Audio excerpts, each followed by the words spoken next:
Vamos a hacer esto.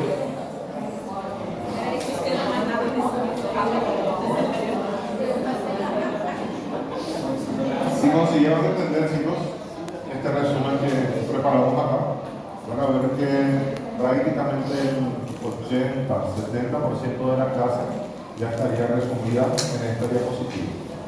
Solamente faltarían algunos pequeños detalles. Con relación a lo que viene a ser la etiología de los distintos cánceres de pulmón que tenemos, acá una cosa muy importante que me gustaría que tengan en cuenta es esto, chicos. Vean ustedes cómo el hecho de fumar aumenta en gran porcentaje la probabilidad, la posibilidad de tener el cáncer de pulmón. Vean ustedes esta tabla y miren cómo en los 4 tipos de cánceres de pulmón es mucho más frecuente en los pacientes que son fumadores.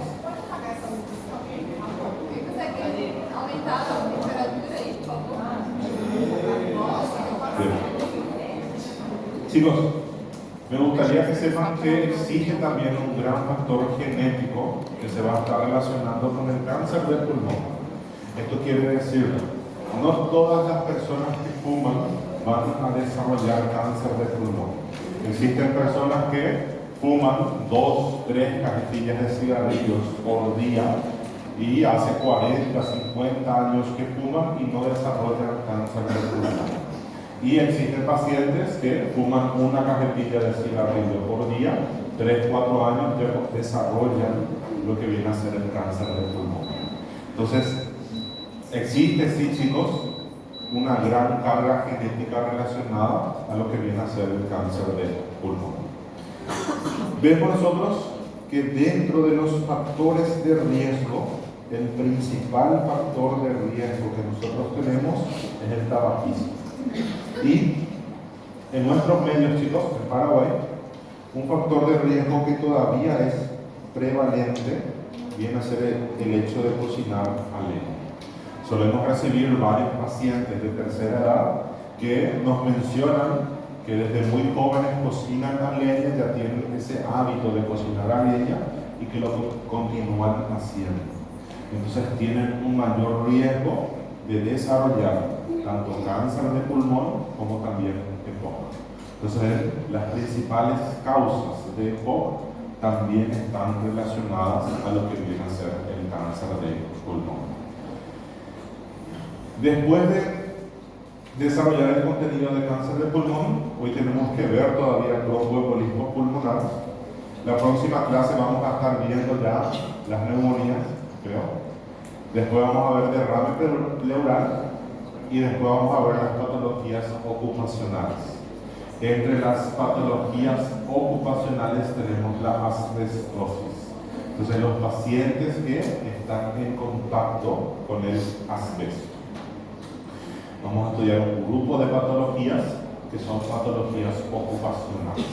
Personas que trabajan en las minas, personas que trabajan en las fábricas, que no utilizan sus equipos de protección individual, los EPIs, tienen un mayor riesgo de desarrollar el cáncer de pulmón. Y me gustaría, chicos, que cuando ustedes escuchen del asbesto, no solamente relacionen con el cáncer de pulmón, sino que me gustaría que lo relacionen con el mesotelioma. Cuando hablamos de mesotelioma, estamos hablando de cáncer de pleura. Entonces, vamos a estar viendo en esa clase de derrame pleural que la pleura deriva del mesodermo. Entonces, como deriva del mesodermo, la neoplasia de la pleura recibe el nombre del mesotelioma. Vamos a estar viendo las 3 capas germinativas, el mesodermo, ectodermo, endodermo, y vamos a estar viendo cuál es la porción del aparato respiratorio que deriva del mesodermo, del endodermo, del ectodermo. Vamos a estar estudiando el desarrollo embriológico.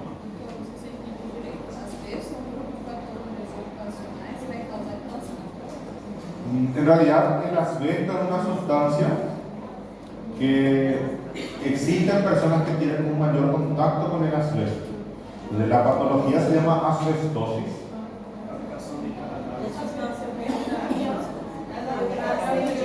¿Cómo? Amianto. La fabricación de las cartadas. Sí, parece cemento. Sí. Acá lo decimos asbesto. Y en portugués.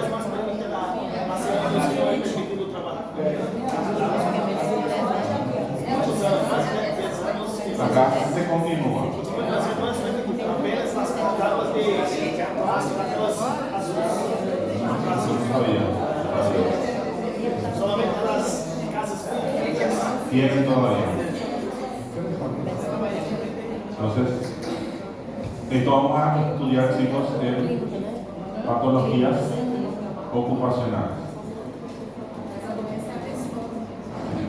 Y vamos a estar viendo que los que tienen factor de riesgo para desarrollar la patología no son los que utilizan los tanques de agua, sino que son los que trabajan en las fábricas, por el polvo, por la polución. Eso es lo que favorece. Acá. Pero hay estudios que dicen que mesmo as casas Liberaban más. liberaban eso y Bien. Entonces, asbestosis está relacionado a la infección de nuestro cuerpo, las patologías producidas por el asbesto, principalmente en las vías respiratorias. Y es un grupo de patologías ocupacionales. Además de relacionarse con el cáncer del pulmón, se relaciona con el cáncer del piel. Y como todas las neoplasias, chicos, si tenemos exposición prolongada a sustancias cancerígenas, vamos a desarrollar cáncer. Entonces, sustancias cancerígenas son, por ejemplo, el uranio, son, por ejemplo, el arsénico, el radon. Siempre que tengamos exposición prolongada a sustancias cancerígenas, a radiaciones, entonces tenemos una mayor probabilidad, una mayor posibilidad de desarrollar cáncer. Bien, ¿qué más, chicos? ¿Qué más tenemos acá? La clínica. Acá, chicos, hablamos específicamente de la clínica y el diagnóstico, y acá hace referencia a la clínica pulmonar. Acá no hace referencia a lo que viene a ser el síndrome paraneoplásico, sino que habla específicamente del cáncer de pulmón. Vemos nosotros, chicos, que el primer tipo de neoplasia que tenemos acá en nuestro esquema es el adenocarcinoma. Y como les había mencionado a ustedes, el adenocarcinoma es el más común, representa aproximadamente el 40-50% de todos los cánceres pulmonares. Y dijimos, el adenocarcinoma se localiza hacia afuera, hacia la periferia. Doutor, Sí. dentro desse adenocarcinoma tem moderado diferenciado, né? Totalmente diferenciado.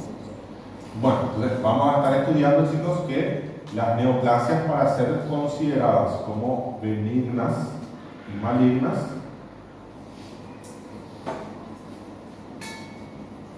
nosotros tenemos que ver el grado de diferenciación. Si las células están bien diferenciadas, la neoplasia es considerada todavía como algo benigno, porque tiene todavía tejido funcional, tiene una multiplicación en la cantidad de células, pero esas células se desarrollaron, se diferenciaron, en este caso, hacia el tejido pulmonar. Entonces es un tejido funcional. Cuando hablamos de cáncer, hablamos de cáncer cuando no están diferenciados. Cuando no se diferencian, pues están mal diferenciados. Esto significa que lo único que están haciendo es consumir nuestra glucosa, nuestras reservas de energía. Lo único que hacen es multiplicarse, pero no cumplen ninguna función. Ahí hablamos de malignidad. Y estos cuatro son malignos. O sea, estos cuatro están poco desarrollados, pero poco diferenciados o no diferenciados. Mas nesse caso aqui, a minha dúvida, a clínica vai cambiar ou não? La clínica va a cambiar. La clínica depende principalmente del tipo de tumor, entonces dependiendo del tipo de tumor y la localización, como estuvimos viendo. Si está ubicado hacia afuera, estos pacientes son pacientes que van a tener dolor pleurítico y son pacientes que van a tener derrame pleural. Depende mucho del tamaño, si es un nódulo o si es una masa. Entonces ahí va produciendo una mayor cantidad de síntomas. Otra cosa, chicos, que estuvimos viendo nosotros, se debe hacer un diagnóstico diferencial con secundarismo de otros cánceres. Chicos, cuando hablamos de secundarismo, nosotros estamos haciendo referencia de que no es cáncer de pulmón. Lo primero que tenemos que sospechar es que no es cáncer de pulmón, es metástasis. Entonces, un cáncer de páncreas que hizo metástasis a pulmón, un cáncer de colon que hizo metástasis a pulmón, un cáncer de mama que hizo metástasis a pulmón. Entonces, tratamos de buscar algún tipo de cáncer que haya hecho metástasis hacia la pulmón. Por eso es que tenemos que hacer la tomografía y lo ideal es hacer el PET scan para poder buscar más neoplasias en el cuerpo del paciente.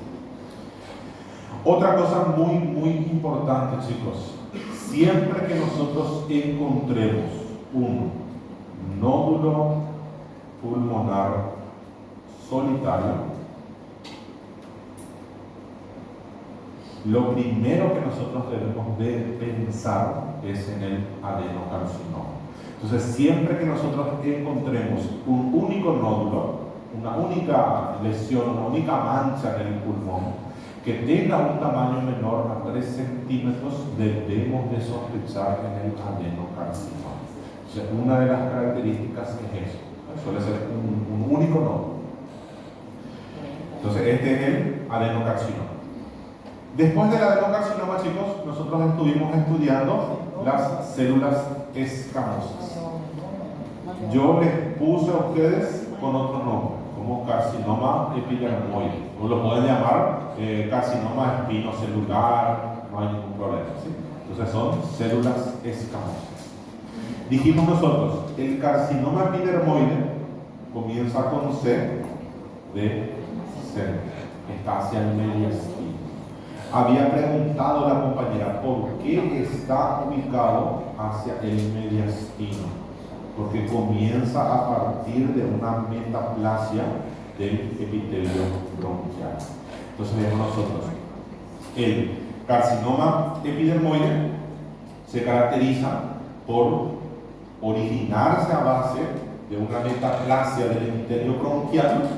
Como los bronquios están ubicados hacia el centro, la manifestación, el desarrollo de esta neoplasia va a estar hacia el centro, hacia el mediastino. Vemos nosotros que algo llamativo del carcinoma epidermoide es que produce metástasis tardías. Entonces, entre todos ellos no es considerado muy maligno, todos son malignos, pero vemos nosotros que algo bueno es que produce metástasis tardías. Siguiente tipo de neoplasia, chicos, yo les presenté de nuevo a ustedes con otro nombre. Yo prefiero utilizar la palabra anaplásico de células grandes para poder recordar la mnemotecnia. Anaplásico de afuera. Entonces, el anaplásico de células grandes, dijimos nosotros, está ubicado generalmente hacia la periferia. Ustedes pueden ver que el anaplásico de células grandes también tiene otro nombre. El otro nombre es la palabra carcinoma de células grandes. Entonces ven ustedes, puede desarrollarse, puede estar ubicado en algunas ocasiones hacia las grandes vías. Entre los 4 tipos de tumores, el que generalmente está ubicado hacia afuera, pero también puede presentarse hacia el centro, que tiene la localización más variada, es el anaplásico de células grandes. Pero lo más frecuente es que esté hacia afuera. Algo muy llamativo del anaplásico de células grandes es que él generalmente se desarrolla sobre cicatrices del pulmón. ¿Qué quiere decir eso? Mi paciente tuvo tuberculosis, mi paciente tiene una necrosis gaseosa, mi paciente tiene una caverna en el pulmón. Yo tengo un mayor riesgo de desarrollar el cáncer anaplásico de células grandes sobre esa caverna. ¿Dónde es más frecuente esa caverna? Es mucho más frecuente en el ápex, en el vértice, ya sea del pulmón derecho o del pulmón izquierdo. Por eso la localización más frecuente es hacia la periferia. Y ustedes habían visto en nuestra clase pasada indicaciones de tratamiento quirúrgico de la tuberculosis. Cuando las neoplasias, cuando las cavitaciones estaban ubicadas hacia la periferia, nosotros podíamos optar por el tratamiento quirúrgico. Y eso tiene un doble beneficio, tanto para tratar de erradicar la tuberculosis como para evitar el desarrollo del cáncer anaplásico de células grandes, que tiene una mayor probabilidad de desarrollarse sobre esas cicatrices. Y por último, chicos, ustedes recuerdan que el último tipo de cáncer que les había mencionado a ustedes era el de células pequeñas. Y estas células pequeñas, habíamos mencionado nosotros, estaban ubicadas hacia el centro.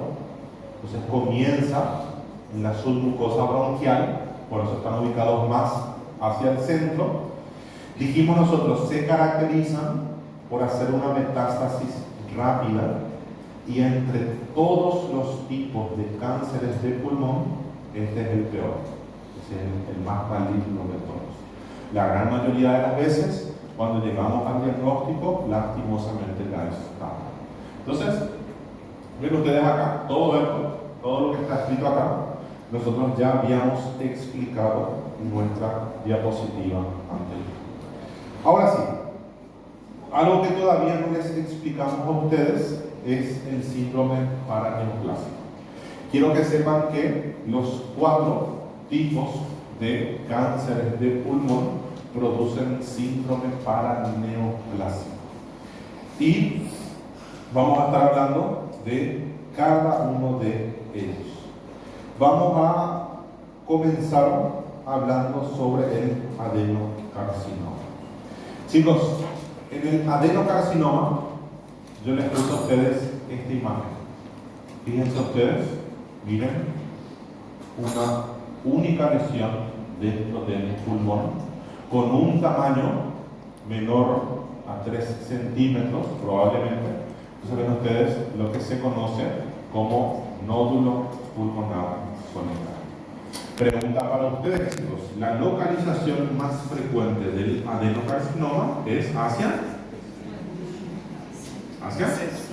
afuera. Entonces, adenocarcinoma con A de afuera. Entonces, chicos, yo les traje esta imagen justamente para decirles a ustedes que siempre que encontremos una única lesión, por más de que esté ubicado hacia afuera, esté ubicado hacia adentro, independientemente de la localización, la primera sospecha diagnóstica de nosotros va a ser siempre el adenocarcinoma. Si encontramos más de una lesión, entonces ahí ya vamos a tener en cuenta las localizaciones, si es periférico o si es central. Acuérdense, chicos, que el diagnóstico de certeza no nos da la localización, no nos da la cantidad de nódulos o masas, sino que solamente nos da la anatomía patológica. Con esto lo único que nosotros hacemos es sospechar. Posiblemente el paciente tenga un adenocarcinoma. ¿Por qué? Porque veo un nódulo pulmonar solitario. Dentro del síndrome paraneoplásico, lo más característico del adenocarcinoma es la acropaquía. ¿Escucharon alguna vez hablar sobre la acropaquía? ¿Llegaron a ver alguna vez este tipo de uñas? Entonces, lo ideal, chicos, es que entre el lecho ungueal y la piel que está detrás del lecho ungueal tengamos una angulación de 160 grados aproximadamente. Cuando esta angulación que tenemos nosotros entre el lecho ungueal y la piel que está detrás del lecho ungueal es mayor a 180 grados, nosotros hablamos de acropaquía. Seguramente lo estudiaron ustedes como palillos el dedo del tambor. Entonces, el porqué de esto, por qué se desarrolla la acropaquía, todavía no está bien claro, todavía no se pudo determinar exactamente cuál es el proceso que lleva a que los pacientes con cáncer de pulmón desarrollen acropaquía. Solamente se pudo ver una gran correlación. Es más, chicos, miren ustedes, de todos los pacientes con cáncer de pulmón, el 90% de los pacientes desarrollan acropaquía. Entonces, ven ustedes que solamente viendo la mano del paciente, muy bien, señor, necesitamos hacerte una tomografía del tórax. Pero ¿por qué, doctor? Si yo vine a consultar por mi presión, porque viendo tus dedos, el ángulo entre el lecho ungueal y la piel es mayor a 180 grados. Tenemos dos posibilidades, o el problema es pulmonar o el problema es cardíaco. Entonces son los dos lugares donde generalmente tenemos un acometimiento concomitante. Entonces vemos nosotros, podemos sospechar de patologías pulmonares o de patologías cardíacas. Como les estuve diciendo, chicos, el mecanismo en sí es desconocido, no se sabe exactamente el proceso que lleva a que el cáncer de pulmón produzca la acropaquía. Algo característico, chicos, es que puede ser unilateral, puede ser bilateral. Lo más frecuente es que sea bilateral, de repente las dos manos es lo más frecuente, pero puede estar solamente en una mano, sin problemas. Y lo que nosotros tenemos es una proliferación de tejido conectivo, de tejido conjuntivo, en la superficie dorsal de las falanges distales. Entonces, al tener esa proliferación de tejido conjuntivo, vamos a tener el aumento de tamaño del dedo, específicamente de la falange distal. Como les mencioné, chicos, siempre pensamos primero en patologías pulmonares y en segundo lugar pensamos en patologías cardíacas y después en todo lo demás. Después buscamos otras causas. Lo primero que pensamos es cáncer de pulmón. Después de cáncer de pulmón pensamos en alguna alteración cardíaca, en alguna cardiopatía congénita del paciente, en alguna anomalía congénita cardíaca del paciente. Si no pudimos demostrar estos dos, ahí buscamos otras patologías. Ahí recién, chicos, buscamos la fibrosis pulmonar, ahí recién buscamos lo que viene a ser el EPOC, tuberculosis, bronquiectasias, enfermedad de Crohn, la enfermedad de Graves-Basedow, y en último caso, cuando no conseguimos asociar con ninguna patología, cuando ya descartamos todo, estudiamos patología por patología y no pudimos determinar una asociación con otra patología, decimos, bueno, me doy por vencido, esto es idiopático. No tiene una etiología que podamos demostrar, idiopática. De nuevo, chicos, cuando hablamos de acropaquía, esto viene a ser el síndrome paraneoplásico, esto viene a ser la clínica extrapulmonar de qué tipo de cáncer. ¿El adenocarcinoma? Solamente el adenocarcinoma. No pensamos en carcinoma epidermoide, en anaplásico de células grandes, en células pequeñas, sino que exclusivamente pensamos en el adenocarcinoma.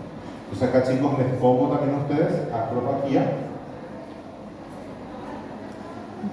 Siempre que tengamos un paciente con adenocarcinoma, tratamos de ver los dedos del paciente. Lo que viene a ser el carcinoma epidermoide, chicos, ya estuvimos mencionando antes del receso, estuvimos mencionando nosotros que el carcinoma epidermoide puede producir el síndrome de Panquas. El síndrome de Panquas era cuando afectaba ¿qué estructura, chicos? el plexo braquial. Entonces vean ustedes acá cómo tenemos el compromiso del plexo braquial. Vean cómo está infiltrando el plexo braquial. Dentro de la clínica estuvimos mencionando, puede tener dolor de hombro, dolor de brazo, puede tener atrofia de los músculos de la mano, puede tener una disminución de la sensibilidad, una hiperestesia, aumento de la sensibilidad. Son todas manifestaciones neurológicas, nerviosas. Y por otro lado, chicos, vamos a resaltar con un color diferente lo que viene a ser el síndrome de Horner, donde estuvimos mencionando ya que esto viene a ser cuando tenemos el compromiso de la cadena simpática. Y ustedes recuerdan cuáles son las tres manifestaciones clínicas del síndrome de Horner. Síndrome de Horner era dosis, miosis y anidresis. En la mitad de la cara, ¿sí? No solamente unilateral, unilateral. Y chicos, algo que no les conté todavía sobre el carcinoma epidermoide es que también puede cursar con hipercalcemia. Entonces, un síndrome paraneoplásico es encontrar una hipercalcemia en estos pacientes. Entonces, son todas manifestaciones extrapulmonares. Tercer tipo de cáncer que habíamos estudiado nosotros era el anaplásico de células grandes. Pregunta para ustedes, ¿cuál es el síndrome paraneoplásico del anaplásico de células grandes? Anaplásico de células grandes es... ¿Qué ven acá, chicos? Ginecomastia. Entonces, chicos, anaplásico de células grandes, lo más llamativo viene a ser la ginecomastia.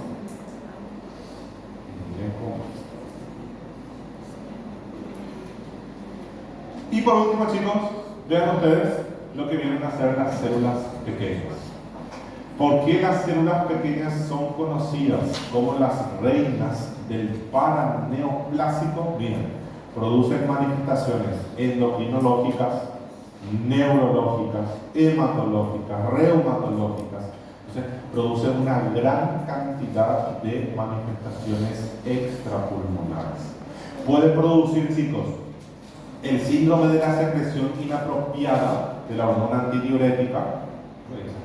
Esto seguramente van a ver en medicina interna cuando lleguen al módulo de nefrología. Ahí van a estar viendo lo que viene a ser el síndrome de la secreción inapropiada de la hormona antidiurética y cómo produce la insuficiencia renal aguda y cómo puede evolucionar a crónica. Y también puede producir síndrome de Cushing. Alteraciones neurológicas, chicos, vean, produce principalmente temblores, el síndrome de Lambert-Eaton, y produce la ataxia cerebelosa. Las manifestaciones son principalmente movimientos repetitivos, rápidos, temblores dentro del sistema nervioso ciliar. Alteraciones hematológicas, chicos. Esto es algo muy llamativo. La mayoría de los tumores, la mayoría de los cánceres cursan con trombocitosis. Entonces, la gran mayoría de los pacientes que tienen neoplasias, que tienen tumores, ellos van a estar cursando con un aumento de la coagulación. Pero cuando hablamos de las células pequeñas, ellas son diferentes. Ellas producen trombocitopenia. Y también pueden llegar a producir anemia. Y por último, chicos, alteraciones reumatológicas. Vamos a tener nosotros la dermatomiositis, vamos a tener la polimiositis, dolores musculares, dolores a nivel de la piel. Entonces, eso es lo que nosotros vemos principalmente. Y no olvidarse, chicos, uno de los más preguntados, el síndrome de la vena cava superior, donde la clínica del paciente es principalmente el edema facial, edema en los miembros superiores y la piel. Eso es lo más llamativo en estos pacientes. Bien, y por último, chicos, terminando lo que viene a ser cáncer de pulmón, tenemos lo que viene a ser el tratamiento. El tratamiento, chicos, depende exclusivamente de la estadificación.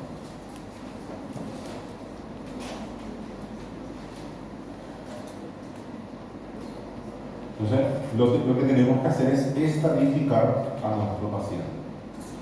La estadificación de cáncer de pulmón, chicos, es algo que nosotros no le vamos a preguntar a ustedes en los exámenes. Yo no les voy a pedir que memoricen la estadificación del cáncer de pulmón.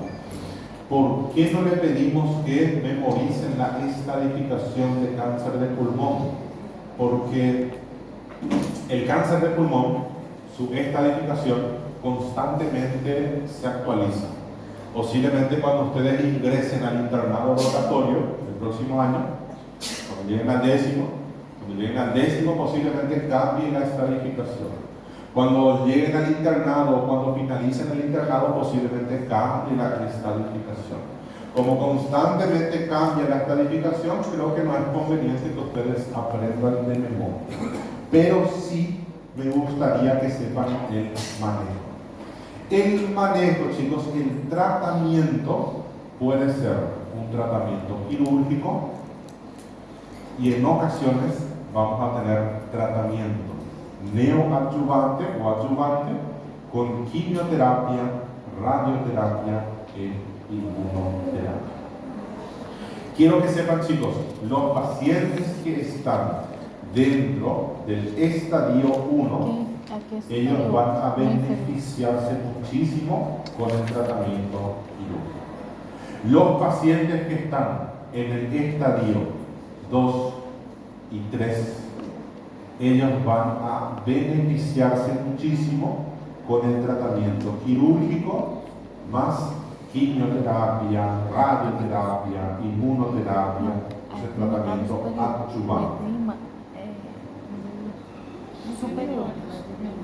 No, superior. Vemos nosotros, estadio 1, operamos.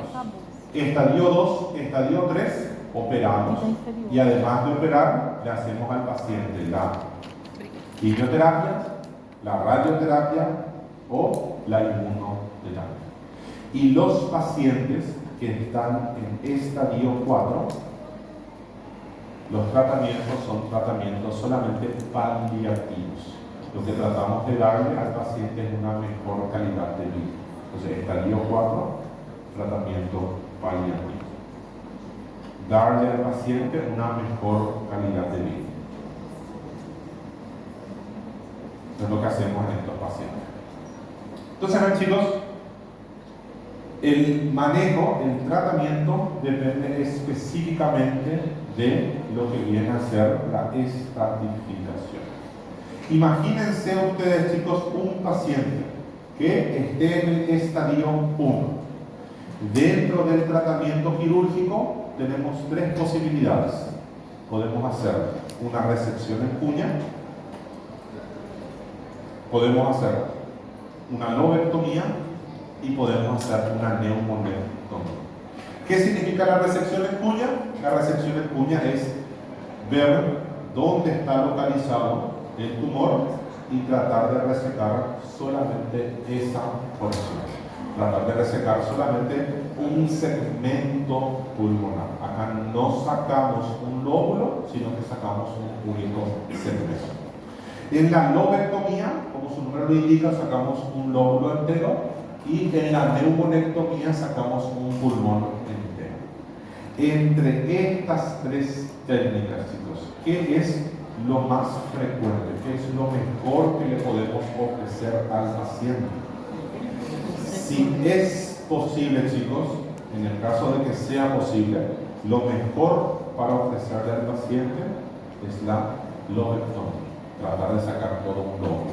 La pregunta es, ¿por qué no hacemos una resección en cuña? ¿Por qué no sacamos un segmento y tratamos de hacer una resección en cuña? Chicos, cáncer no es como comer una porción de pizza. Nosotros no podemos sacar solamente una porción porque nosotros no sabemos si el tejido circundante está comprometido. Entonces los márgenes.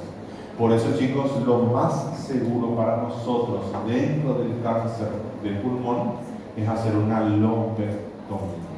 Pregunta, doctor, si querés estar seguro que el margen pulmonar esté limpio, ¿por qué en vez de hacer una lobectomía no hacemos una neumonectomía? Imagínense la calidad de vida de este paciente con la calidad de vida de este paciente, chicos. Vean la capacidad pulmonar del paciente como está reducida a la mitad. Por eso, chicos, entre estos dos, lo mejor que podemos ofrecerle al paciente va a ser siempre la lobectomía.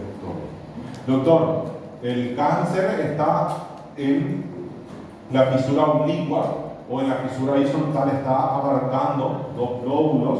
No es seguro hacer una lobectomía. Entonces, en el caso de que no se pueda hacer la lobectomía, ahí hacemos la neumonectomía. Pero de preferencia, lo ideal es hacer siempre la lobectomía. Eso es lo mejor que podemos ofrecerle al paciente dentro del tratamiento quirúrgico.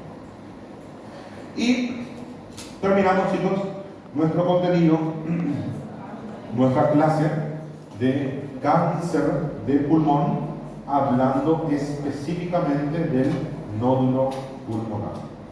Chicos, cuando yo tengo un nódulo pulmonar solitario, ¿en qué tipo de cáncer de pulmón pensamos?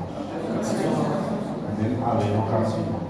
Chicos, la ubicación más frecuente es en los lóbulos superiores y es en el pulmón del lado derecho. Entonces, lo más frecuente, chicos, es que nosotros encontremos estas neoplasias en la parte superior y que esté ubicado en el lado derecho. Eso es lo más frecuente. Cosas que me gustaría que ustedes sepan con relación al nódulo pulmonar solitario. Los factores de riesgo son los mismos que estuvimos estudiando en el cáncer de pulmón. ¿Cuáles son los pacientes que tienen un mayor factor de riesgo para desarrollar nódulo pulmonar solitario? Los pacientes que fuman, los pacientes que tengan una edad mayor a 60 años. Entonces, estos pacientes tienen una gran probabilidad de que ese nódulo pulmonar solitario sea algo maligno, que sea un adenocarcinoma, algo maligno. Y también, chicos, los pacientes que tienen fibrosis pulmonar. Estos pacientes tienen un mayor riesgo de desarrollar nódulo pulmonar. ¿Por qué la edad del paciente se relaciona con la malignidad, chicos? Porque a medida que aumenta la edad del paciente, hay un mayor riesgo de que sea algo maligno. Esto, chicos, es principalmente por el tabaquismo. No es lo mismo una persona de 20 años que comenzó a fumar hace un año, hace 6 meses, que un paciente que tenga 60, 65 años, que fuma hace 40, 45 años. La edad del paciente, chicos, está directamente relacionado con el hábito de fumar. Las guías hacen referencia específicamente a eso, a una mayor carga tabáquica del paciente, una exposición más prolongada al hecho de fumar. Doutor, estamos falando do tabagismo nas pessoas de maior idade, aí eu vou fazer uma pergunta associada com a EPOC. Paciente que já tem EPOC, faz tratamento por EPOC, já tem essa sintomatologia toda da patologia de EPOC. Ela pode manifestar os sintomas secundários, primeiro, de um carcinoma de pulmão, por exemplo, ela já tem aquela clínica toda do EPOC, né? Então, como a célula ela metastática, ela é mais rápida, então ela pode, por exemplo, manifestar uma sintomatologia, por exemplo, cerebral, e daí descobrir esse câncer pulmonar como secundário? La mayoría de las veces es así. La mayoría de las veces llegamos tarde al diagnóstico del cáncer del pulmón. Voy a pedir pilas, chicos, porque terminó la pila.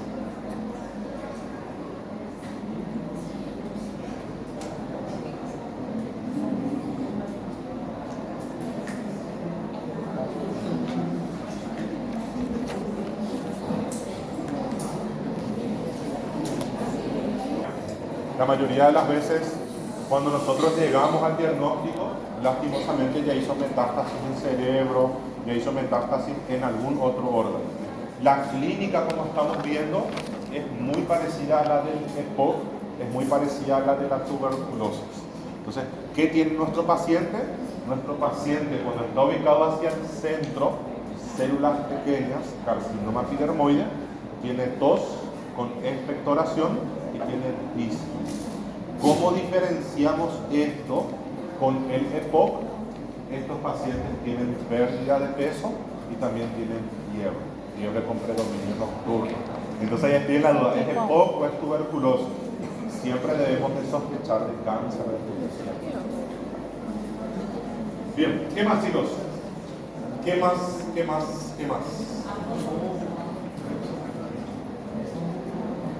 Nódulos pulmonares. Pregunta para ustedes. ¿A partir de qué tamaño nosotros debemos de estudiar, hacer un seguimiento de los nódulos pulmonares? Entonces, bien, chicos, para diferenciar nódulos de masa, el punto de corte era 3 centímetros. Todo lo que sea menor a 3 centímetros, nódulo. Todo lo que sea mayor a 3 centímetros es masa. Ahora la pregunta es, ¿a partir de qué tamaño estudiamos el nódulo? ¿A partir de qué tamaño nosotros decimos, no, esto es peligroso, este nódulo puede ser maligno? ¿Cuál es el tamaño del nódulo para estudiar? Pregunta, la palabra nódulo, ¿cuántas letras tiene? Sí.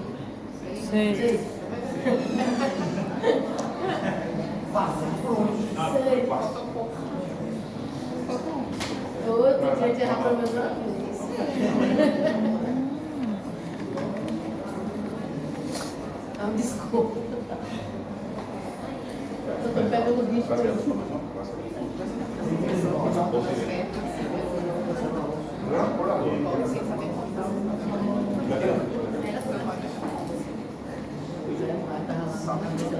Que é 6 milímetros? Bueno, sí. 6 o qué, profesora? Entonces muy bien. La palabra nódulo tiene 6 letras. Esto quiere decir, si yo hago una radiografía de tórax y yo veo un nódulo, esto es muy difícil en la práctica, con una radiografía ver un nódulo de 6 milímetros, medio centímetro, chicos, muy chico. Entonces, vean ustedes, siempre que veamos, ya sea en la radiografía o en la tomografía, un nódulo con un tamaño igual, mayor a 6 milímetros, debemos de estudiar. Este es el punto de corte para poder hacer un seguimiento de los nódulos. Entonces vean acá, chicos, principal característica que nosotros vemos a la hora de evaluar el nódulo es el tamaño. Y vamos a ver que la mayoría de los nódulos se van a estar duplicando en tamaño antes de los 100 milímetros. Entonces vamos a ver cuándo repetimos la radiografía, cuándo repetimos la tomografía, cuánto es el intervalo que tenemos que tener para poder repetir estos métodos auxiliares diagnósticos. Y como estuvimos mencionando, chicos, todo nódulo mayor a 6 milímetros estamos obligados a hacer el seguimiento. No podemos dejar del paciente porque la próxima vez que vuelva puede ser que ya haya alguna metástasis. Por eso siempre hacer el seguimiento de estos pacientes. Acá, chicos, me gustaría mostrarles qué es lo que dice la Clínica de Mayo. Entonces, realmente el manejo de la Clínica de Mayo es muy bueno para lo que viene a ser el cáncer de pulmón. Son referencias, chicos, en lo que viene a ser patologías pulmonares, también patologías cardíacas y nefrológicas. Y constantemente están lanzando protocolos y muchas ciudades, muchos países se adhieren a ese protocolo, utilizan los protocolos de la Clínica de Mayo como referencia. Entonces veamos, la Clínica de Mayo pone como protocolo lo siguiente: todos los nódulos que tengan menos de 6 milímetros y si son de riesgo bajo, no necesitamos hacer el seguimiento. Entonces, esto es lo que nos dice, esto es lo que determina la clínica de mano. Todos los nódulos que tengan un tamaño menor a 6 milímetros y que sean de bajo riesgo, no hacemos el seguimiento. Si es considerado de riesgo moderado, riesgo alto, ahí sí. Ahí sí tenemos que hacer tomografía por lo menos cada año, tomografías anuales. Esto es lo que nos dice la clínica de Mayo. Si nosotros hoy recibimos un paciente con un nódulo de 5 milímetros, de 5 milímetros y medio, de 6 milímetros, y tiene riesgo moderado de malignidad, riesgo alto de malignidad, nosotros vamos a hacer una tomografía hoy y vamos a hacer una tomografía dentro de un año. Le damos un año de tiempo. Buena pregunta, doctor. ¿Y cómo yo sé si tiene riesgo bajo, riesgo moderado o riesgo alto de malignidad? Entonces, vean ustedes esta linda tabla donde tenemos la evaluación del riesgo de malignidad. Chicos, en la práctica médica lo que sabemos de memoria, lo que nosotros decoramos es los bordes, la velocidad de crecimiento y la edad del paciente. Entonces, en la práctica médica lo que nosotros realmente sabemos de memoria y decoramos con relación al cáncer de pulmón son estas tres características. Y si en estas tres características tienen un riesgo intermedio, un riesgo alto, entonces ahí usamos la tabla completa. Lo más importante dentro de esta tabla para la mayoría de los médicos son estas tres características. Y para prova galera, tabla.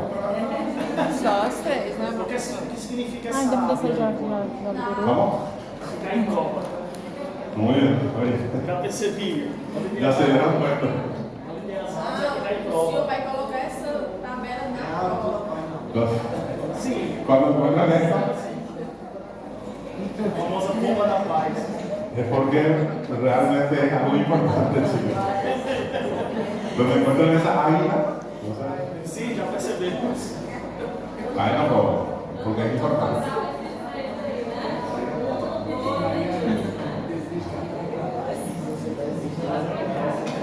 Chicos, los bordes.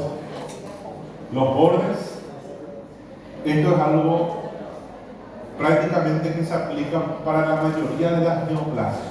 Por eso es algo que no pueden equivocarse en los exámenes.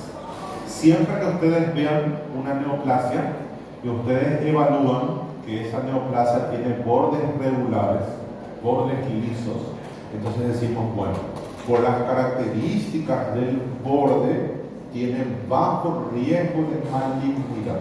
Usamos la palabra bajo riesgo, no decimos no es maligno, sino que usamos la palabra bajo riesgo de malignidad. Es probable que no sea maligno, no estamos seguros. Lo único que nos da el diagnóstico certero es la anatomía patológica, la biopsia. Pero con la imagen podemos sospechar bajo, moderado, alto riesgo. Por otro lado, chicos, si nosotros vemos en la radiografía un nódulo y los bordes de este nódulo son espiculados, vean ustedes, tiene como espinas, parece una corona, una espina, corona radial, decimos no, esto es maligno. Por las características de su borde, existe una alta posibilidad de que sea maligno. Riesgo alto de malignidad. Tenemos los dos extremos, riesgo bajo, riesgo alto. Y cuando hablamos de un riesgo intermedio, cuando nuestro nódulo parece un polimorfo nuclear, cuando tiene bordes que son irregulares, pero no es especulado. Entonces, un patrón heterogéneo. No está bien circunscrito, pero no tiene puntas. No es especulado. O sea, es lobulado. Ahí decimos, perfecto, tiene riesgo intermedio de malignidad. En la práctica, chicos, estos dos, para nosotros, el mismo manejo. Si tiene riesgo intermedio, riesgo alto, entonces ya se prende la lamparita y ya hacemos un mayor seguimiento de los pacientes. Otra cosa que tenemos en cuenta, chicos, es la edad del paciente. Nosotros tenemos que ver, mi paciente tiene menos de 35 años, mi paciente tiene más de 50 años, mi paciente tiene entre 35 y 50 años, entonces ahí lo catalogamos de nuevo en riesgo bajo, riesgo intermedio y riesgo alto. Y de nuevo, chicos, ¿por qué la edad determina? Nada más por la exposición a estas sustancias cancerígenas, la exposición al tabaco o la exposición a cocinar a leña. Si la edad es baja, decimos que tiene una baja exposición, probablemente todavía no sea maligno. Si tiene una edad más avanzada, decimos perfecto, tuvo una exposición prolongada y esta exposición prolongada puede evolucionar hacia algo maligno. Entonces, vemos nosotros dos cosas muy importantes: los bordes, la edad del paciente y muy importante, chicos, la velocidad de crecimiento.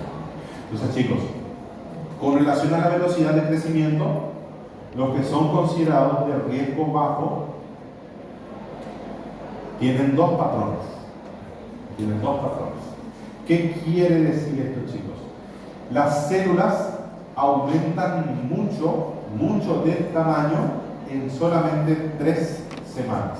Entonces vean, en 3 semanas, en 20 días, las células aumentan muchísimo de tamaño y después se detienen, después ya no crecen.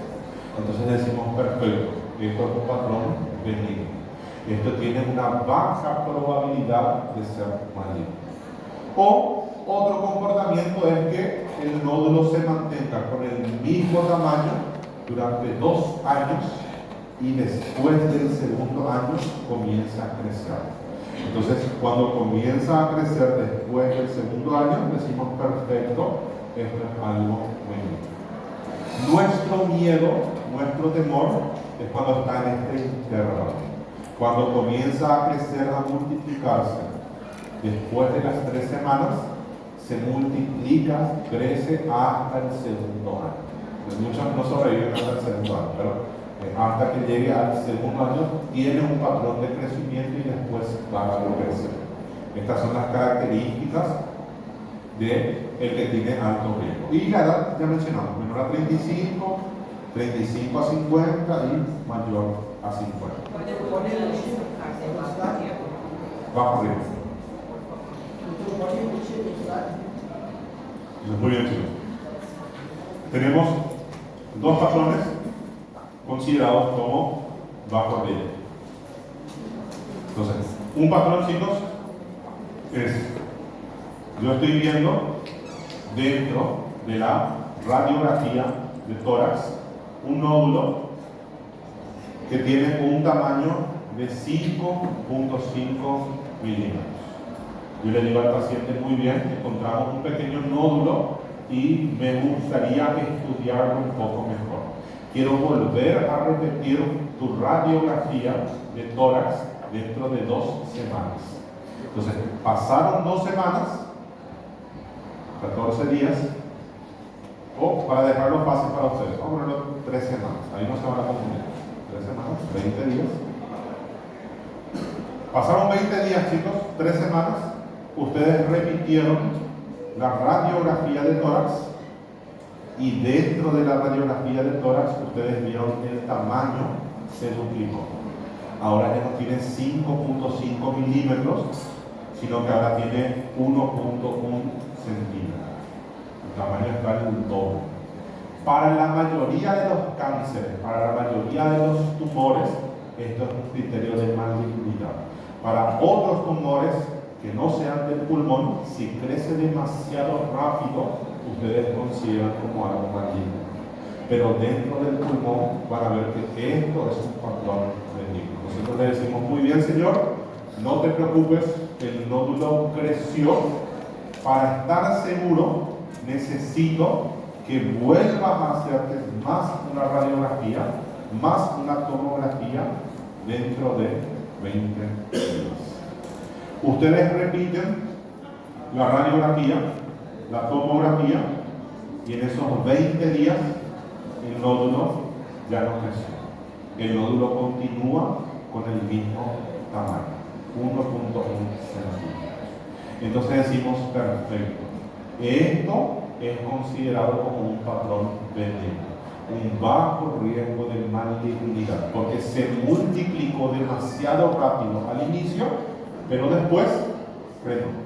Después ya no siguió multiplicándose. Se duplicó prácticamente en 3 semanas y después ya no tuvo un avance en el crecimiento. Esto es considerado como un patrón benigno.